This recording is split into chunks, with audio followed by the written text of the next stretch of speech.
Lah itu, Yesus tidak kenal oten, tanda tanya kan begitu. Tadi kan Oh, bertanya itu kan. kita kaji tema kan? Ya itulah, yang di atas Iya. itu. Iya, temanya itu apakah Yesus mengenal Kristen? Nah, Mengenal, dengan Bang Faruk ini ya mengarah kepada ajaran ya, buah ajaran dan iman dari teman-teman Kristen menjadikan Yesus sebagai Tuhan dan juga sesembahan kalian, betul? betul. Nah, jika memang Yesus mengenal Kristen, silakan kamu beri satu ayat dalam Bible di mana Yesus memperkenalkan dirinya sebagai Tuhan dan juga sesembahan bagi manusia, bahkan eksplisit untuk Kristen itu sendiri. Iya, kalau secara eksplisit ya nggak ada lah kan. Yang ada. Kristen itu kan ada di apa? Di kisah para rasul itu bang. Gimana Ya. sih kamu itu? Tidak ada ya, berarti untuk saat ini, untuk sementara dari diskusi kita yang belum dimulai, ya Anda sudah Gini loh saudara, Yesus bahwa itu datang tidak membawa agama, itu poinnya. Paham nggak? kan, kan saya gak bilang Kristen tadi agama. Yesus nggak bawa, Yesus kan nggak bawa agama. Iya, saya kan nggak bilang tadi Kristen agama kan. Ada rupanya saya bilang tadi Kristen itu agama kan enggak kan? Iya, Kristen itu kan artinya pengikut Kristus. Kalau Anda baca banyak ayat-ayat di dalam perjanjian baru itu, banyak Yesus itu mengindikasikan bahwa bagaimana orang Kristen itu mengikuti Yesus gitu. Dan Yesus mengenal siapa yang mengikuti dia. Contoh kayak di Yohanes 10, kamu pernah baca nggak Yohanes 10? Yang nomor berapa? Tentang aku gembala yang baik, pernah baca nggak? Iya, yang nomor berapa? Apa itu ya tuh apa? Yohanes 10 pernah baca nggak Yohanes 10? 10 berapa? 10:30. Bukan. Yohanes 10 ayat 1 itu sampai ke ayat 20 itu kan Iya. konteksnya itu tentang gembala yang Dia baik. Nah, kalau kamu mengklaim, baca itu, ya dia kalau mengklaim kamu baca dirinya. dari ayat 1 sampai 20 itu kan Yesus mengindikasikan bahwa dia tuh mengenal siapa yang mengikuti dia gitu. Dia Iya, tahu. dia mengklaim Dia tahu dirinya siapa adalah. orang-orang yang mengikuti dia. Jadi kalau Iya. kamu membaca Yohanes 10 itu tentang akulah gembala yang baik kata Yesus. Nah, Oke. itulah mengindikasikan bahwa Tuhan Yesus tuh tahu siapa yang mengikuti dia gitu. Oke, ketika Yesus mengklaim dalam Yohanes 10 menyatakan dirinya adalah gembala yang baik, dia gembala atas domba-domba dari Bani Israel atau domba-domba di luar Bani Israel. Konteksnya nggak ke situ dulu. Konteksnya. Kalau kamu baca di Yohanes 10, contoh ya, saya baca ya. Bunda ya, saya tunjuk datanya. Di ayat ke-7. Nih, Di ayat ke-7, contoh ya. nih. Yesus ngomong begini, aku berkata kepadamu, sesungguhnya akulah pintu ke domba-domba itu. Domba-domba itu berarti yang mengikuti Yesus. Tidak, ngarang aja. Semua orang yang datang sebelum aku, Ini datanya, ini. Lalu jawab Yesus, aku diutus hanya. ya kamu bacanya sepotong. Injil itu nggak hanya sebatas di ayat itu aja. Hanya. Nanti. Itu kan ada ayat 28 Kamu boleh, nanti. kamu boleh. Itu Matiusnya Nanti, ayat berapa Dinda, itu? Dinda, kamu boleh memberikan data yang lain nanti untuk Iya, menguatkan. Matius 15. Itu kan Ya, belum itu selesai, loh. saudara. Tapi Kan tunggu ada saya, Matius tunggu saya 18 tuh. selesaikan dulu. Yang ketika Yesus mengatakan, ya, Tunggu saya selesaikan lapisan dulu, mereka Dinda. Aduh, dalam- kok gini sih kau diskusinya? saudara. Tunggu saya Saudara itu selesaikan bacanya dulu Matius bacaan 14 saya ini. doang. Matius Tunggu itu kan ayat selesai 1 dulu lah. Gantian lah. Paham? Biar orang yang simak itu ngerti gitu loh. Iya, tunggu saya selesaikan dulu bacaan ini. Saya baca Bible mulu, kok potong. Jawab Yesus, aku diutus hanya kepada domba-domba yang hilang dari umat Israel. Dalam Yohanes 10 benar, Yesus mengatakan bahwasanya dia mengenal domba-dombanya dan dia adalah gembala yang baik. Tapi selaku penggembala, Yesus hanya mengembalakan domba-domba dari umat Israel, bukan di luar dari umat Israel. Lantas untuk umat di luar dari Israel, apa kata Yesus? Nih, kita baca dari Matius 15 nomor 15 sampai 26. Jangan kau bilang panjang sepotong-sepotong ya. Nih. Nih. Ini ketika ada orang dari luar Israel yang berupaya untuk mengikuti Yesus ini. Matius 15 nomor 21 dari 21 aja ya. Lalu Yesus pergi dari situ dan menyingkir ke daerah Tirus dan Sidon. Maka datanglah seorang perempuan Kanaan dari daerah itu berseru, "Kasihilah aku ya Tuhan, anak Daud, karena anakku perempuan kerasukan etan dan sangat menderita." Tetapi Yesus sama sekali tidak menjawabnya. Lalu muridnya datang, ini ya dari Kanaan ya, Kanaan itu di luar Bani Israel Kanaan.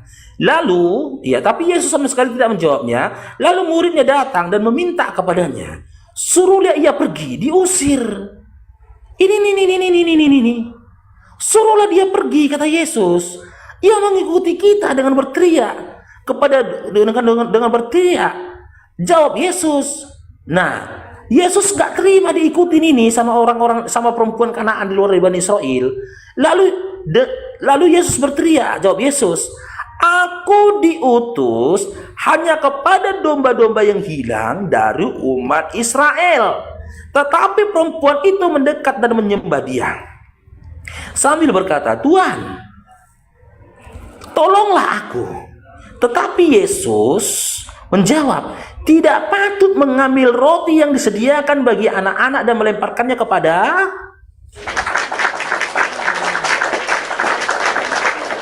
Karena dia adalah gembala yang baik, berdasarkan Yohanes 10, dia adalah gembala yang baik atas domba-domba Bani Israel. Dia tidak mau mengembalakan ini, guguk ini. Dia hanya untuk domba, bukan guguk. Dan dia mengumpamakan orang-orang di luar dari Bani Israel itu adalah guguk. Dan kalau kebaca dari ayat sebelumnya ini, dari ayat satunya ini dimulai dari nomor 10 ini. Yesus itu risih, diikuti sama perempuan dari Kanaan ini tadi. Nah, lalu kita baca ya di nomor 26-nya. Ya. Tetapi Yesus nomor 25-nya. Tetapi perempuan itu mendekat dan menyembah dia sambil berkata, "Tuhan, tolonglah aku." Nih. Tetapi Yesus berkata, "Tidak patut mengambil roti yang disediakan kepada anak-anak dan melemparkannya kepada ini." Kata perempuan itu, "Benar," kata dia. "Benar, Tuhan. Namun, guguk itu makan remah-remah yang jatuh dari meja tuannya." Lalu kita lihat di nomor 28 ya. Apakah Yesus menerima dia jadi domba atau malah menetapkan dia sebagai guguk? Maka Yesus menjawab dan berkata kepadanya, "Hai ibu, besar imanmu, jadilah kepadamu seperti yang kau kehendaki." Seketika itu juga anaknya sembuh. Tetap perempuan itu tetap jadi guguk. Sementara temaku ini aku mempertanyakan, adakah Yesus memperkenalkan dirinya kepada manusia sebagai Tuhan dan juga sesembahan? Kalau Anda membawa narasi tentang domba, Yesus hanya mengembalakan domba-domba tersesat dari Bani Israel. Jika ada narasi Yesus yang mengatakan dalam Bible, dia diutus untuk seluruh domba di luar dari Bani Israel, atau seluruh domba yang ada di atas bumi ini, atau dia menyatakan dirinya diutus untuk seluruh manusia, berikan ayatnya. Jika kau tak mampu memberikan ayat itu dan memberikan data itu, terima kenyataan bahwasanya Yesus hanya menggembalakan domba dari Bani Israel, bukan pernah menggembalakan guguk di luar Bani Israel.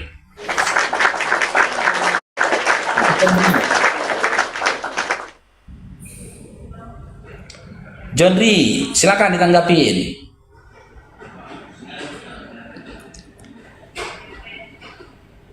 John Ri.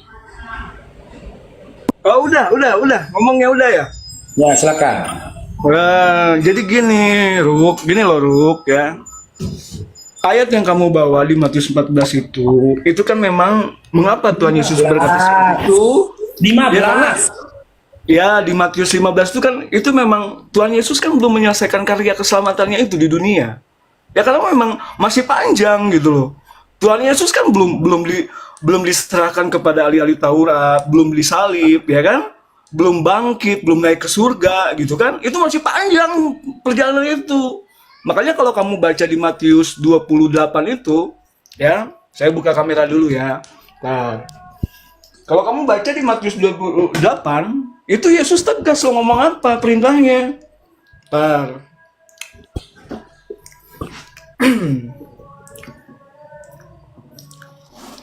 Mana sih ini Alkitab gue? Bentar ya. Gue buka dulu. Nah ini nih. Di Matius. Aduh gelap Gelap Ruk.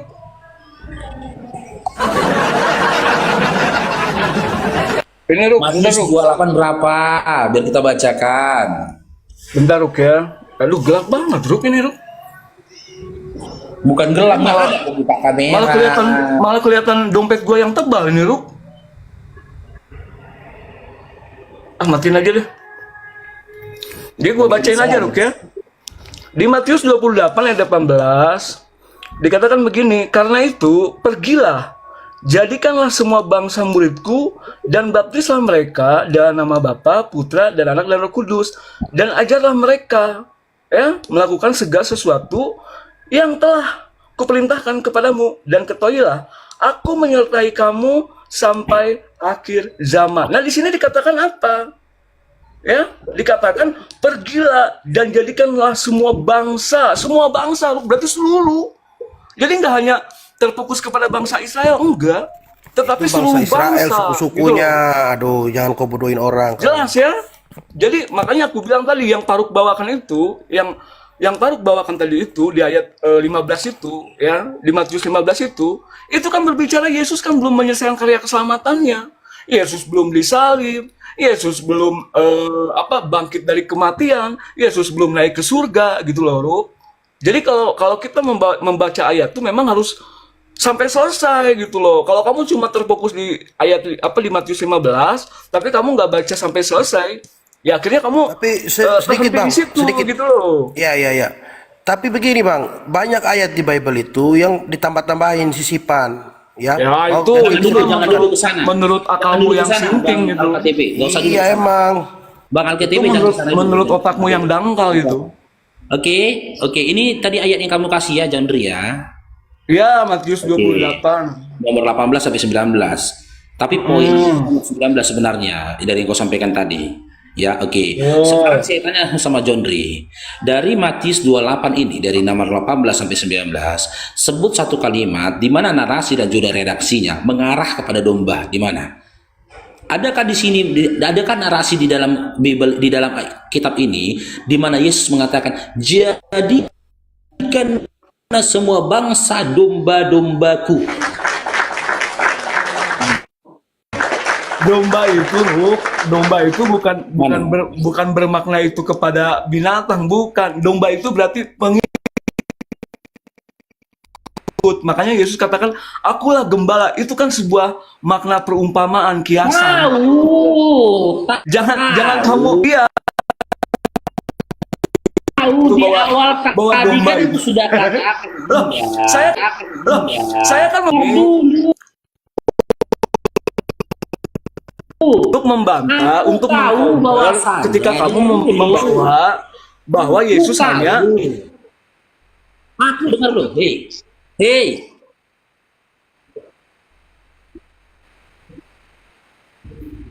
Saya tahu kata domba di situ, ya.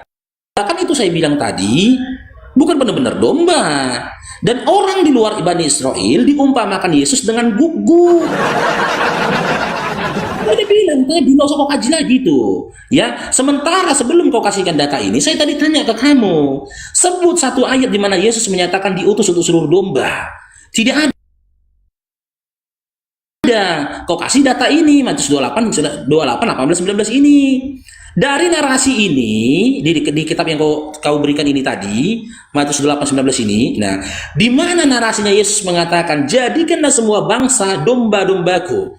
Ada? Tidak ada. Tidak ada. Di dalam Matius 28, 19 ini, sebelum saya mengkaji tentang kebenaran dari ini semua, ya, ayat tambahan ini atau benar-benar perkataan Yesus, kita kaji. Di sini Yesus mengatakan, jadikanlah semua bangsa muridku, bukan hambaku. Kenapa kalian tuhankan dia? Harusnya kalian panggil dia guru, bukan Tuhan. Itu yang pertama. Yang kedua, ya, di dalam tradisi Yahudi, ya, seorang guru itu dipanggil dengan sebutan rabi. ya, rabi-rabi Yahudi. Seorang laki-laki yang belum menikah itu tidak boleh menjadi rabi. Boleh jadi guru. Kau baca, kau searching itu informasinya. Tidak boleh seorang laki-laki itu menjadi guru ketika dia belum menikah pada posisi usia dia sudah pantas untuk menikah. Yang ketiga, kalau kau paksakan data ini, berarti dalam Matius 15 nomor 24, Matius 10 nomor 5 sampai 6, Yesus sudah berdusta. Di sini kita ajarkan murid-muridnya, ya. Karena itu pergilah, jadikanlah semua bangsa muridku, kata Yesus. Sementara dalam Matius 10, nih, dia berkata lain, berarti dia berdusta waktu itu. Karena omongannya berubah-ubah. Ini Matius 10 nomor 5 sampai 6. Nih, kita buka datanya. Nah, Yesus mengutus ke-12 rasul. Ke-12 murid itu diutus oleh Yesus dan ia berpesan kepada mereka. Ingat nih pesannya Yesus ini ya. Ini sebelum dia dikatakan meninggal ini ya. Janganlah kamu menyimpang ke jalan bangsa lain atau masuk ke dalam kota orang Samaria, melainkan pergilah kepada domba, kembali domba lagi, domba-domba yang hilang dari umat Israel. Dia mengutus 12 muridnya itu menyampaikan pesan jangan masuk ke bangsa lain. Lah tiba-tiba ada Yesus, sosok Yesus yang dikatakan dalam Matius 28:19 berkata demikian. Berarti dia telah berdusta itu waktu dalam Matius 10 tadi. Gitu loh. Harus terima kalian konsekuensinya, risikonya. Mengakui Yesus itu berdusta nih. Karena itu, pergilah jadikanlah semua bangsa muridku. Dan baptislah mereka dengan nama Bapa dan Anak dan Roh Kudus. Dan ajarkanlah mereka segala sesuatu yang telah kuperintahkan kepadamu. Dan ketahuilah aku menyertai kamu sampai dengan akhir zaman nanti. Nah, sekarang menjadi pertanyaannya, ya, jawab Jendri. Ya. Siapa yang berdusta? Sosok Yesus yang berbicara dalam Yohanes 10, Matius 10 nomor 5 sampai 6 atau sosok Yesus yang berbicara dalam Matius 28 nomor 19?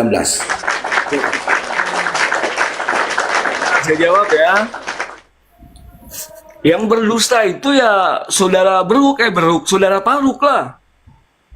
Karena itu, iya, mengapa saya katakan justru saudara Paruk inilah yang penuh dengan kedustaan, manipulatif begitu loh, penuh dengan kedustaan, dusta yang nyata gitu loh.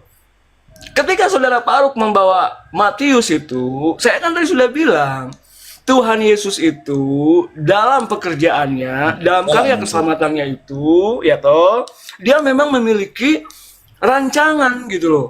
Ya. Di mana tertulis itu? Di mana tertulis itu penyampaian Ya itu yang tadi kamu bawa itu. Makanya Tuhan Yesus memberikan nasihat kepada murid-muridnya. Ya kan? Janganlah kamu karena memang belum selesai. Makanya ketika di kayu salib itu, ketika Tuhan Yesus itu di kayu salib, Tuhan Yesus ngomong apa? Ngarang ini. Sudah selesai. Bentar. Data, saya minta data. Parah nih si Paruk ini, gua mau ngejelasin. Sabar. Tadi kau kan mengatakan Makanya kan bahwa di kayu Yesus belum salib itu, selesai. Bentar dulu. Ketika di kayu salib Yesus itu, belum selesai Yesus ini ngomong kan. apa? Sudah selesai. Sudah selesai itu berarti ya segala sesuatu yang Tuhan Yesus rancang itu, yang telah dirancang oleh Allah itu udah selesai semuanya. Jadi jadi berbicara tentang apa yang kamu bawa itu nasihatnya Yesus kepada murid-muridnya. Janganlah kamu pergi ke daerah Samaria. Itu adalah nasihat Tuhan Yesus kepada muridnya. Karena apa? Karena karya keselamatan itu belum selesai. Dan ketika segala sesuatu itu sudah selesai, dan ketika rancangan itu sudah tergenapi, baru Tuhan Yesus ngomong apa kan di kayu salib? Sudah selesai. Paham? Gitu loh, Pak. Kamu cara berpikir. Makanya saya bilang, ketika membaca Alkitab itu jangan cuma sepotong-sepotong. Kamu kan cuma bawa ayat-ayat, misalkan ayat Matius 15. Bentar. Tapi Matius 28 nggak kamu baca. Jadi cuma kayak apa ya? Kayak film tuh kamu cuma nonton setengah gitu loh. Kayak nonton film, kamu tuh nggak sampai selesai itu film. Nontonnya cuma di tengah-tengah. Makanya kamu nggak ngerti. John Ray, bisa saya Jadi ngomong ketika John Ray? kamu nanya, siapakah Yesus yang berbohong tuh? Yang berbohong itu yang saudara belum. Saudara. John Ray, tadi kau bernarasi bahwa Yesus belum selesai kan? Nah, sekarang coba kita baca di Kisah Para Rasul 16 ayat 6. Kalau memang betul Injil itu diperintahkan untuk ke seluruh dunia ya. Saya baca, kau bacakan ya. Kau baca ya. Kisah Para Rasul 16 ayat 6.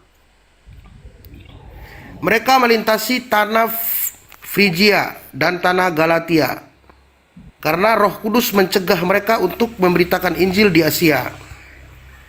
Dan setibanya di Misia, mereka mencoba masuk ke tanah Bitinia, tetapi roh ini ya, berarti Yesus sudah diangkat ya. Roh Yesus tidak mengizinkan mereka. Tidak ada perintah untuk pergi ke seluruh bangsa, ke seluruh dunia. Oke, ini sekarang kita buka data yang datanya teman-teman ya. Makanya saya bilang Kristen ini kalau ditanya imannya pada saat yang sama dia akan mengarang cerita yang mengarah kepada dusta. Betul. Dia berkata sesuatu yang tidak tertulis di Bibelnya. Dia bilang, Yesus berkata begitu dalam Matius 10 nomor 5-6 karena belum selesai rancangannya. Dapat informasi dari mana kau hal itu, John Ri? Sementara dalam Biblemu tidak termuat narasi seperti itu, di mana Yesus mengatakan dalam Matius 10 nomor 5-6 di ayat selanjutnya Yesus nggak pernah berkata, sesungguhnya aku berkata kepadamu sedemikian rupa karena belum selesai rancanganku. Ini prinsip datanya ya. Yesus menyampaikan sesaat sebelum dia meninggal dunia yang tertulis dalam kitab Yohanes itu ya sudah selesai. Yesus ini ya. Kita ambil dari Yohanes atau ambil dari Matius ini.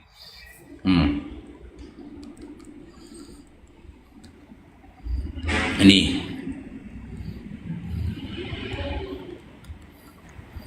Jangan bohong, kenapa sih kalian? Ini. Kita ambil Yohanes 19:30-nya aja nih. Ini. Yohanes 19:30 nih. Nih. Nanti ngarang lagi deh setelah ini. Ntar ya, ini kecil pula, yang besar kita ambil. Yang besar. Yohanes 19:30. Ini yang besar. Ini besar. Sesudah itu, sabar ya, agak blur, biasa iPhone. Sesudah Yesus meminum anggur asam itu, berkatalah ia, sudah selesai.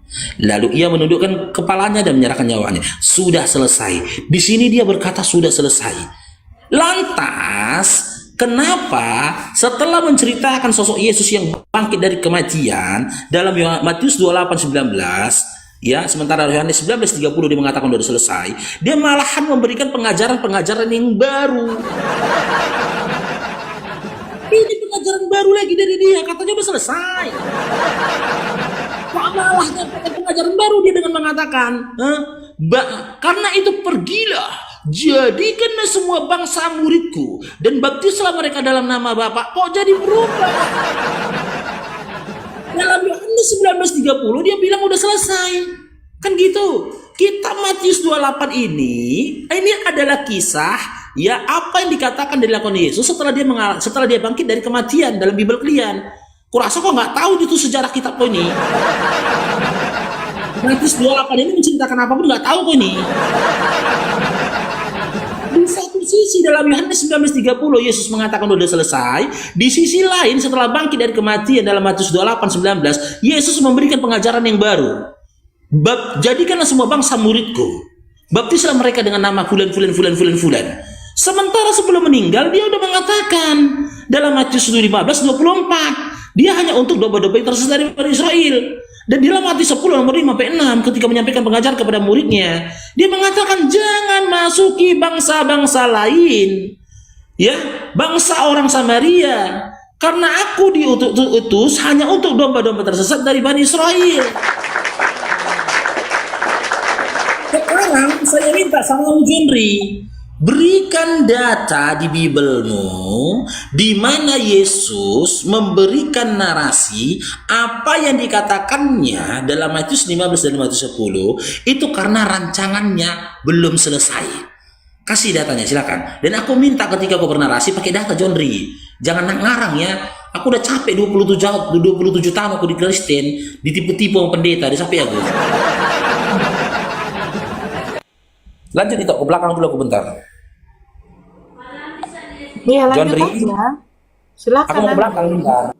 Iya. Silakan Andre. Lanjutkan. Ingat itu ya, ingat itu, ini nggak anti rungkat.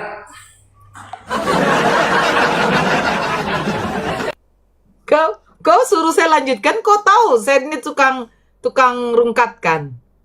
Ya, Joandre. Lah inilah makanya aku bilang saudara Faruk ini emang dia nggak bisa baca bahasa Indonesia aja, dia nggak ngerti gitu loh. Iya, dia nggak ngerti bahasa Indonesia. Nggak memang. ngerti dia bahasa Indonesia pun dia tak paham pula dia ini. Dia taunya bahasa roh. Karena itu pergilah, jadikanlah semua bangsa muridku dan baptislah mereka dalam nama Bapa dan Putra dan Roh Kudus, dan ajarlah mereka melakukan segala sesuatu yang telah Udah aku kasih tau kayak gitu. Kau udah ngasih tahu kayak gitu. Makna kayak begitu aja dia nggak ngerti. Nggak ngerti dia. Dia pikirnya dia ajar itu berarti ada ajaran baru. Aduh paham itu. Aduh si Faruk ini. Nah lalu si Faruk bertanya di mana dikatakan sudah selesai. Anda baca saudara Faruk di dalam Ya, Yohanes sudah selesai ini 19. maksudnya tuh apa nih? Di dalam Yohanes 19 ayat 29 dikatakan begini, ya. Di ayat 20, Yohanes 19 ayat 20. Ya, Sesudah Yesus meminum anggur asam itu, berkatalah ia, sudah selesai. Sudah selesai. Setelah Lalu ia minum menundukkan anggur, dia selesai. kepalanya dan menyerahkan nyawanya. Sudah selesai itu berarti segala rancangan keselamatan itu, karya keselamatan Tuhan Yesus di dunia itu ya udah selesai. Oh, baik udah itu dalam selesai. baik itu dalam pengajarannya, Dia berkarya untuk apa? Dia baik berkarya itu untuk apa? dalam hal. Bentar dulu lah Nora, aduh parah kali Nora ini ah. Enggak, dia berkarya untuk apa? Ya karya keselamatan itu Nora, agar manusia itu Ini dimerdekakan. keselamatannya untuk siapa? Keselamatan agar manusia itu dimerdekakan dari perhambaan dosa, begitu loh Nora. Oh, Jangan kau ngerti, Dari- kau macam ngerti aja kau Nora. Kau nanti kau kasih uang juga kau nanti, kau kasih gepokan duit makanya nanti biar kau aku lama-lama. paham. Apa? Iya, dia dimerdekakan. Dari mana? Bukan dia dimerdekakan. Jadi yang memerdekakan ini siapa? Jadi gambaran ilustrasinya itu Nora, ketika Nabi Musa itu ya membawa orang-orang Israel itu dari perbudakan di Mesir, ya. Nah, ketika Yesus datang ke dunia, Tuhan Yesus itu membawa orang-orang itu dari perbudakan dosa gitu loh. Oh, perbudakan dosa. Betul. Karena manusia itu hidup di bawah dosa pada saat itu. Siapa yang buat dosa? Ya manusia dong. Pertama kali yang buat dosa nih siapa? Ya Adam lah, Adam. Jadi Nah, Adam buat dosa. Dia enggak, aku serius nih. Adam, dia bagaimana caranya dia buat dosa? Dosa yang dibawa oleh Adam itu adalah ketika Allah itu memberikan apa? Memberikan sebuah perintah, janganlah kau makan, ya Jangan toh? kau makan. Janganlah kau makan Buah pengetahuan itu ya? Jika engkau memakannya, engkau akan mati, kan begitu perintahnya. Ya, Tetapi Allah memberikan pilihan lain, engkau boleh memakan buah yang lain, tetapi jangan buah yang yang ada itu. di tengah-tengah Tetapi tengah taman ini. Tetapi Jangan kau karena makan Allah itu apapun merabanya. memberikan kehendak bebas kepada ciptaannya, ya. Tentu Allah itu Iya. memberikan Tunggu dulu. kebebasan gitu loh. untuk Andre, memilih itu. biar enak ini. Jadi begini, pertama kali yang berbuat dosa adalah Adam ketika dia memakan buah pengetahuan yang ada di tengah-tengah taman itu, bener ya? Betul. Kan jadi pinter saya gara-gara kamu. Nah, kira-kira Tuhan tahu nggak waktu Adam mau makan dengan Hawa? Iya tahu dong, tahu. Oh, tahu. Tunggu dulu. Ini aku apa ya? Yesus datang dengan karya keselamatan untuk memerdekakan manusia dari perbudakan dosa. Betul. Dosa yang dibuat oleh Adam pertama kali. Benar ya? Betul. Nah, jadi begini. Adam waktu makan buah itu, apakah Tuhan tahu? Bapa itu tahu, Allah itu tahu. Tahu. Tahu. Terus dia biarkan aja.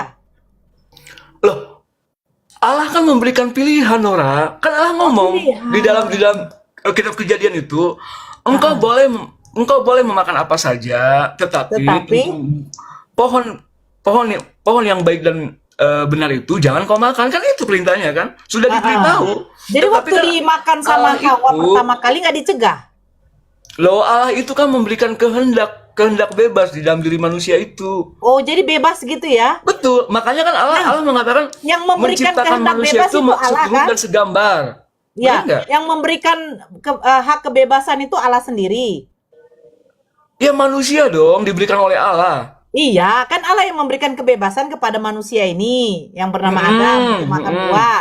Nah, betul. tapi kenapa pula dia sudah memberi kebebasan, terus jatuh dalam dosa, capek-capek dia turun untuk disalibkan? Maksudnya? Loh, begini loh. Yang disalibkan itu siapa? Allahnya atau siapa yang disalibkan? Loh, sekarang yang menjadi manusia ini Firman atau Bapa? Ya Firman dong, bukan Firman Bapa. ini berasal dari mana? Firman itu ya berasal dari Bapa. Ah, berarti Bapa yang jadi manusia apa Firman? yang Gini, jadi manusia? Tentu gini, harus ya. gini Nora. Di dalam diri Bapa itu memiliki firman dan roh. Firman itu ya, sang logos itu adalah kecerdasan Allah. Itu adalah intelijensia Allah gitu loh. Makanya Oh, jadi ketika kalau Allah Bapak itu dulu, jangan terlalu panjang. Jadi kalau Bapak berfirman itu berarti dari pemikirannya berarti dia cerdas. Bukan. Oh, bukan. Ketika Allah itu menciptakan segala sesuatu itu kan dengan firman-Nya. Iya, betul. Makanya kalau kita melihat di dalam Kejadian 1 ayat 3, berfirmanlah Allah. Jadi manifestasi dari firman itu, ya toh, itulah dia Yesus itu yang di dunia itu, yang nuzul ke dunia itu. Itulah perwujudan dari Allah itu gitu. Oh, jadi Manifestasinya. yang menjadi manusia firman yang dari Bapa. Betul. Kan Yohanes 1:14 kan, firman Ah, itu firman telah yang, menjadi manusia. yang dari Bapa ini, tunggu dulu. Firman yang dari Bapa ini menjadi manusia, manusia ini adalah Bapa. Waduh, kacau Nora, ya bukan lah. Manusia ini ya Tuhan Yesus. Kenapa dia jadi Tuhan? Tapi manusia bukan jadi Tuhan. Nah, Firman itu telah menjadi manusia, bukan firman itu telah ini menjadi makanya Tuhan. Edis bilang kalian tuh belum lulus. Kalian belum lulus tentang kata Tuhan Iya. tuh ya benar, memang Oh, benar. iya, Jadi Belum yang lulus menjadi kalian, manusia, kata Tuhan. enggak, tunggu dulu. Ini firman ini menjadi manusia atau firman ini menjadi Tuhan? Firman, loh Yohanes 1:14 kan dikatakan tegas di situ kan, eksplisit. Firman itu telah Firman menjadi itu telah menjadi manusia. Kan itu Oke, telah menjadi manusia, perkataannya. bukan Kok kamu Tuhan ya? rubah-rubah? Bukan Tuhan ya? Bukan. Oh, Tuhan, ya. gini loh Nora. Tunggu dulu, jangan panjang. Gini Nora. Manusia itu namanya Jangan siapa? kamu Manusia itu namanya siapa? Jangan Manusia kamu itu namanya? samakan pola pikir kamu dengan pola pikir orang Kristen beda. Ya, bukan. Saya mau bertanya. Firman itu telah menjadi manusia. Manusia itu namanya siapa? Yesus. Di mana tertulis Yesus? Loh di dalam Lukas itu. Loh, Lukas Ketika berapa? malaikat Gabriel berkata kepada Bunda Maria, engkau akan menamai dia Yesus. Oh, berarti manusianya itu namanya Yesus. Betul, Nah, kemanusiaannya. berarti bukan Tuhan ya? Tuhan itu adalah title jabatan Tuhan Yesus di dunia. Siapa yang memberikan jabatan kepada Yesus sebagai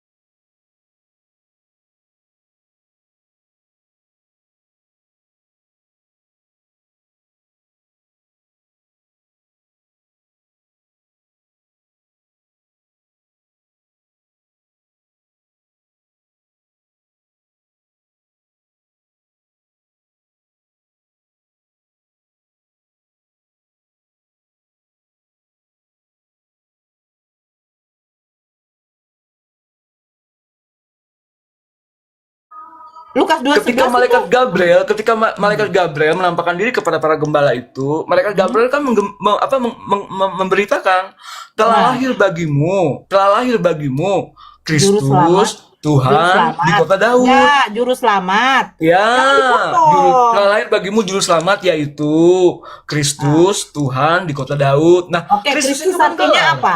Kristus itu kan artinya apa? gelar. Tuhan juga gelar. Saya tanya, Kristus artinya apa? Kristus itu diambil dari bahasa Yunani itu Kristos, artinya itu yang diurapi. Nah, yang diurapi ini Tuhan atau manusia? Loh, kan di situ ada dua gelar, Nora. Ya, Saya kamu tanya. malah ketawa. Di yang situ kan ada dua, diurapi. di situ kan ada dua title Oke, kan. sebentar. Telah Yang lahir diurapi ini, bagimu juru sebentar. selamat yaitu Sebentar, Kristus, biar apa Tuhan. kita? Kan ada Yang dua gelar di diurapi, situ kan. sebentar Andre. Yang diurapi ini manusia apa Tuhan?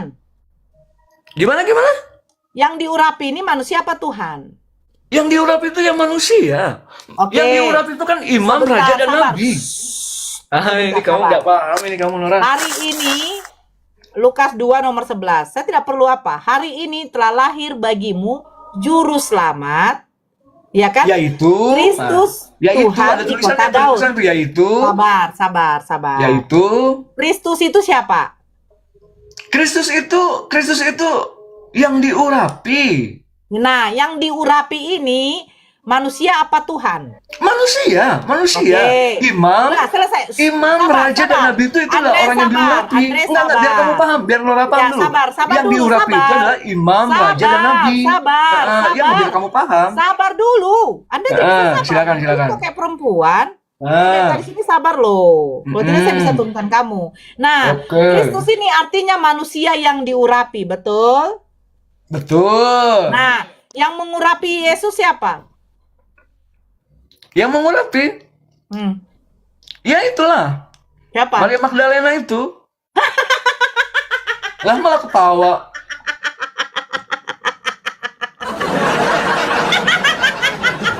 Lah ketawa dia. Maria Magdalena ini siapa? Kenapa ketawa? Maria Magdalena ini siapa?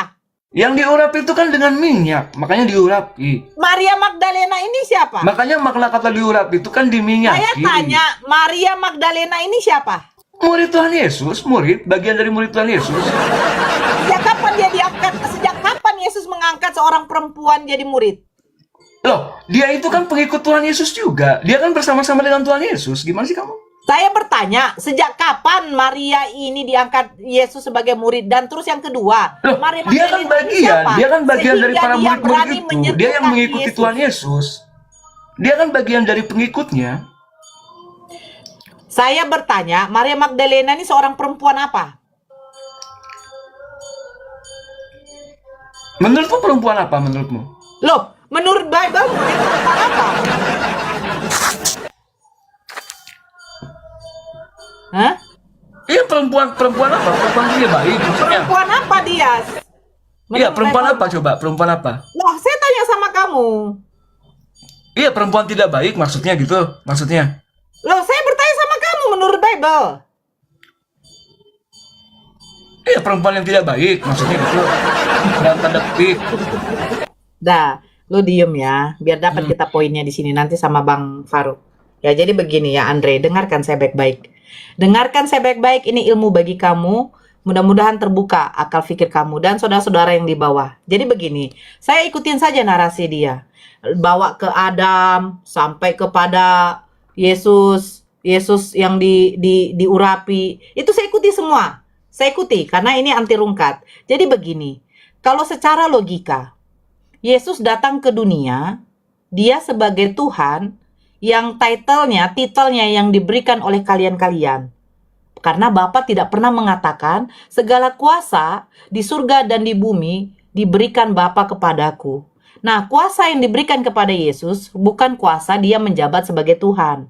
Tidak pernah Bapaknya mengatakan kepada dia, inilah anak yang kukasihi, kepadanya lah aku berkenan dan kujadikan Tuhan. Tidak ada pernah. Bahkan di dalam perjanjian lama, Tuhannya Musa sendiri, Abraham, Ishak, Yakub, ya, tidak pernah mengatakan dia itu akan menjadi manusia berapa ribu tahun kemudian untuk menebus dosanya Adam. Tidak ada. Karena apa? Yang menjadikan Yesus Tuhan satu. Itu adalah ajaran Paulus di dalam Roma 14 nomor 9. Sebab itu Kristus telah mati dan bangkit supaya menjadi Tuhan. Supaya menjadi Tuhan dia harus mati dan bangkit. Ajaran Paulus yang menjadikan Yesus itu adalah Tuhan. Sementara Yesus mengajarkan kepada pengikutnya, ada yang harus disembah, yaitu siapa? Bapa yang menciptakan langit dan bumi. Banyak tertulis di dalam apa? Matius, Markus, Lukas, bahkan Yohanes menuliskan Yesus hanya mengajarkan menyembah hanya kepada satu-satu Tuhan, yaitu Bapa yang menciptakan langit dan bumi. Yang menjadikan Yesus Tuhan itu adalah ajaran dari Paulus. Bahkan Paulus sendiri bertentangan ajarannya dengan Yesus. Yesus mengatakan selagi dunia ini belum runtuh, hukum Taurat itu masih berlanjut, masih dilaksanakan. Tapi Paulus mengatakan apa? Yang hidup di bawah hukum Taurat itu terkutuk, bahkan tidak dibenarkan di hadapan Allah. Jadi paham ya Andrea? Kalau kamu berpikir, makanya saya tadi tanya, apakah Adam berbuat dosa itu tahu Allah Bapanya? Tahu kata kamu. Nah ini suatu kebodohan. Kenapa? Suatu kebotolan. Kenapa saya katakan begitu? Coba, saya tahu ketika anak saya nanti ya, kalau makan cabai terlalu banyak dia sakit perut, terus saya biarkan. Saya biarkan anak saya makan cabai terlalu banyak. Akhirnya apa? Mencret dia. Yang rugi siapa? Saya. Karena saya harus bawa dia berobat. Nah, Bapa, Allah, Elohim mengetahui Adam ini dan Hawa ini memakan buah itu. Terus dibiarkan. Konsekuensinya ketika kamu makan buah itu, kamu akan berdosa. Nah, beribu-ribu tahun kemudian dosa itu ditebus oleh siapa? Oleh Tuhan yang menjadi, oleh manusia yang menjadi Tuhan. Ini manusia menjadi Tuhan. Karena apa? Ketika manusia ini dilahirkan oleh Bunda Maria, dia belum bisa menjadi Tuhan. Nah ini gabrulnya Jo Andre. Kau bilang karya keselamatan. Keselamatan bagaimana? Suatu kebotolan. Ada Tuhan membiarkan makhluk yang memakan buah itu, konsekuensinya akan menjadi dosa, dan dosa itu beribu-ribu tahun kemudian akan ditebus oleh yang namanya Tuhan juga. Begitu Jo Andre. Terus kamu mengatakan urapi. Udah ini kepanjangan, saya tanggapi dulu. Nggak usah ditanggapi. Saya tidak perlu kamu menanggapi karena kamu memang sudah BOTO. Enggak, ini Kak. Ini kamu narasinya parah nih, nggak benar, kamu salah. Ya, kau dengarkan saya saja di bawah. Begini ya. Yang kedua, apa dikatakan? Hari ini telah lahir bagimu juru selamat, yaitu Kristus Tuhan di kota Daud. Kristus itu artinya apa? Yang diurapi. Yang diurapi ini manusia apa Tuhan? Jelas manusia. Nah, yang mengurapi Yesus siapa? Jelas Tuhan. Kristus Tuhan. Manusia yang diurapi Tuhan. Kau bilang Maria Magdalena. Maria Magdalena ini siapa? Kamu nggak tahu tradisi Yahudi ya? Kalau tradisi Yahudi, seorang perempuan dengan laki-laki yang belum dan bukan menjadi suami istri, itu tidak boleh bersentuhan. Kok kamu gampang kali membuat Yesus itu terhina? Kok gampang kali kau membuat Yesus itu menjadi laki-laki yang gampangan kalau dibilang ya? Kenapa? Karena Yesus itu mengikuti tradisi nenek moyangnya. Yang belum suami istri itu tidak bisa disentuh oleh yang bukan mahramnya. Kok gampang kali membuat Yesus itu dijamah-jamah oleh perempuan yang tidak baik. Itu loh. Ya, kamu jangan, makanya dibilang itu Faruk, jangan melakukan pembotolan sama kami. Kami sudah cukup lama dibotol-botolkan oleh pendeta kamu. Dengan kisah-kisah yang ternyata kisah itu tidak benar. Kisah yang diajarkan oleh Yesus tentang dirinya, tentang siapa yang menciptakan dia, dengan kisah yang diajarkan oleh pendeta-pendeta di gereja, itu bertentangan. Ajaran Yesus dengan ajaran Paulus, dengan ajaran pendeta ini bertentangan. Betul yang dibilang itu Faruk. Kalian ini Kristen cakar-cakaran. Kenapa? Ajaran Yesus berbeda. Ajaran Paulus berbeda. Nah, ajaran Kristen ini berbeda juga.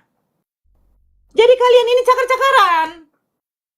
Tidak mengikuti ajaran Yesus, yang satu tidak mengikuti ajaran Paulus, yang satu tidak mengikuti ajaran dirinya sendiri. Jadi kalian ini ajaran siapa sih? Gitu loh. Ajaran sesat kan orang. Ya, kan betul Bang Al. Cobalah. Iya Kristen, betul. berapa denom? Berapa ratus ribu denom mereka di dunia ini? Bertentangan dengan ajaran Yesus. Yesus fix mengatakan apa? Sembahlah hanya kepada Tuhanku Tuhanmu, Allahku Allahmu. Hidup yang kekal itu bahwa mereka mengenal Engkau satu-satunya Allah itu Tuhan yang benar. Dan Yesus Kristus adalah utusan. Fix. Yesus utusan. Fix. Nabi Musa utusan. Fix. Nabi Daud utusan. Fix. Nabi Muhammad utusan. Selesai. Gitu. Silakan itu. Lanjut.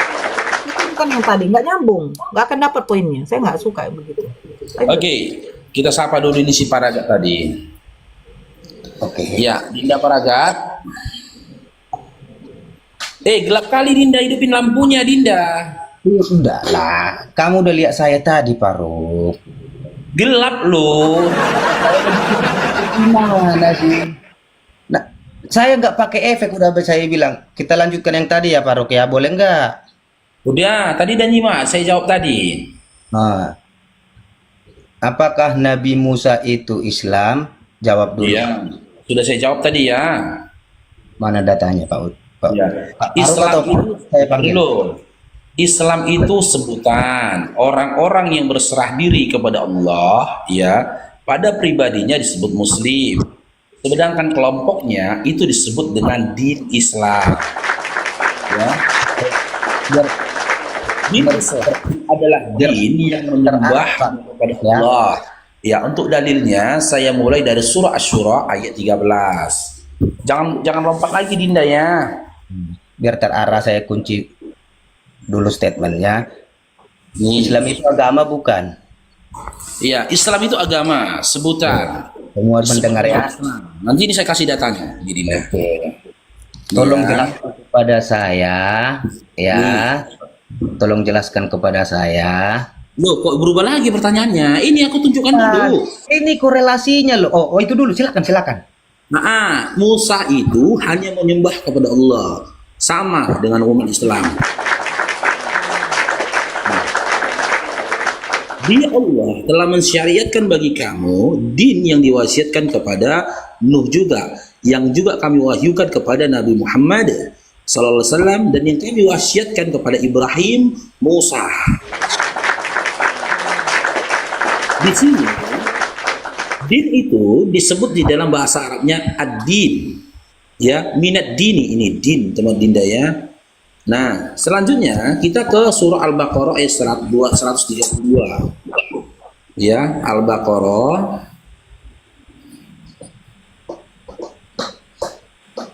Al-Baqarah 132. Ini dia. Nih. Ya. Ini. Ya, lakumuddin. Din juga ini Dinda ya.